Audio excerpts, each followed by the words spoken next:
Peel off the plastic film. Remove the ribbon strip. Open the cover and remove the old core.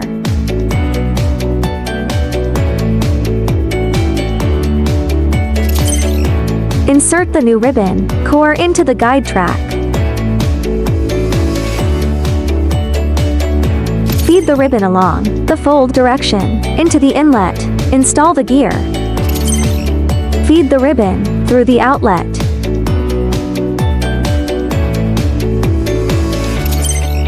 Close the cover.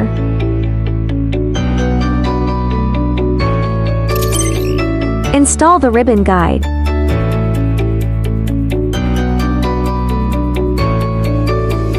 Reattach the plastic film. Tighten the knob. Done.